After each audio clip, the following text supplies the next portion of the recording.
Coucou les filles, donc aujourd'hui on se retrouve dans une nouvelle vidéo. C'est une vidéo qui va changer puisque je crois que c'est la première que je fais sur ma chaîne. Donc c'est une vidéo cuisine. Je me suis dit que je cuisine très peu, mais il y a un gâteau que j'adore faire et je me suis dit que j'allais partager ça avec vous.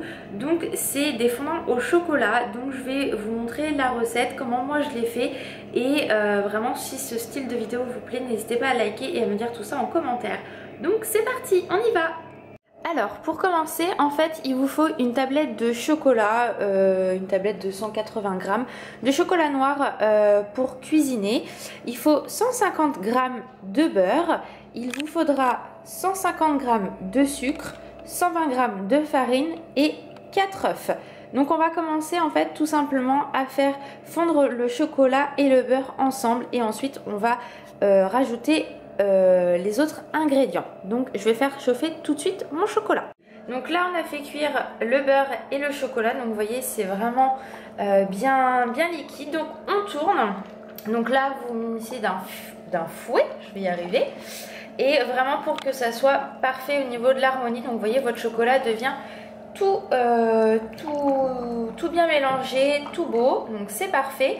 Ensuite donc on va rajouter le sucre, donc vous versez tout d'un seul coup et là pareil vous remélangez, donc tout va bien se mélanger. L'avantage c'est que c'est quelque chose de très liquide, donc que ça va pas devenir pâteux, faire de grumeaux ou quoi que ce soit.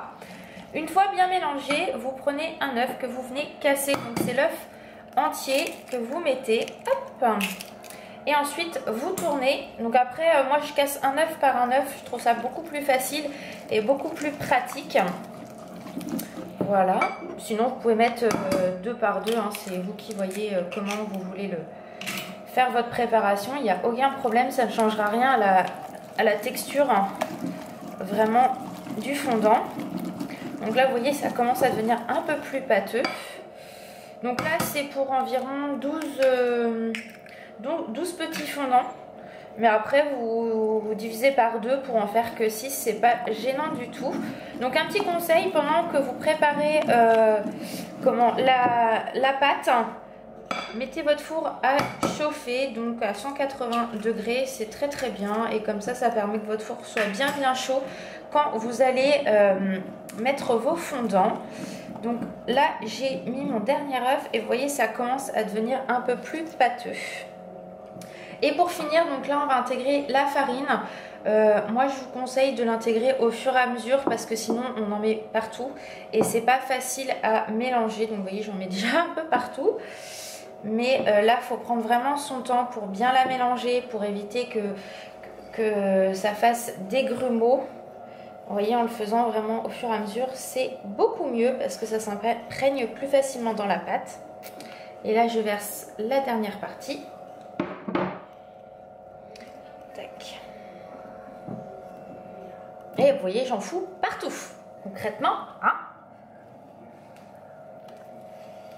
Donc, je précise que c'est Alan qui filme, donc il est content parce que j'en fous partout. Donc, après que notre pâte soit totalement fini, donc vous voyez c'est très rapide, franchement il y en a pour 5 minutes à faire. Je vais aller chercher mes plats, donc plats en silicone, c'est ce qu'il y a de mieux. Alors là moi c'est ceux de Noël, mais bon on s'en fout totalement. Et je vais intégrer, donc là c'est la partie la plus difficile, prenez une grosse cuillère et moi je vous conseille de faire ça comme ça, sachant que de toute façon la plupart du temps vous allez en avoir sur votre plat en silicone. Que si vous versez, après ça dépend la forme de vos plats, mais ça sera beaucoup plus facile. Donc à les mettre comme ça.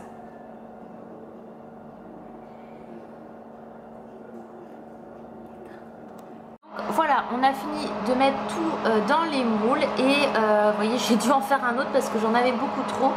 Et donc là mon four est à 180 degrés et du coup je vais mettre ça 5 minutes, 6 minutes grand max, puisque je veux vraiment qu'il soit coulant. Limite je ne vais pas pouvoir les enlever du moule, mais ça c'est pas très grave. Après quand c'est un peu trop cuit c'est pas très bon et ça devient très vite sec. Que là mon contour va être cuit normalement et l'intérieur va être vraiment très fondant. Donc c'est parti, on laisse ça 5 minutes. Donc voilà ce que ça donne une fois cuit. Donc vous voyez, donc celui-là il est un petit peu merdé je crois. Mais voilà ce que ça donne. Donc là le cœur va vraiment être fondant. J'ai fait cuire ça 6 minutes grand max puisque mon four était bien chaud. Et voilà ce que ça donne. Donc je vous ferai une photo si j'arrive à les démouler. Sinon je vous ferai une photo aussi du cœur fondant parce que là ils sont vraiment trop chauds. Il faut laisser une bonne heure pour refroidir. Et donc voilà, tout simplement. Donc j'espère que cette vidéo vous aura plu les filles. C'est vrai que c'est la première, donc j'espère vraiment que ça vous plaira ce style de vidéo là. M'en voulez pas trop pour la façon dont ça a été filmé aussi puisque c'est vraiment une première pour moi. Donc ça s'améliorera au fur et à mesure. Mais en tout cas j'espère que ça vous plaira. Donc n'hésitez pas à me le dire en commentaire, à liker la vidéo si vous aimez. Et je vous fais d'énormes bisous. À bientôt les filles, bye bye.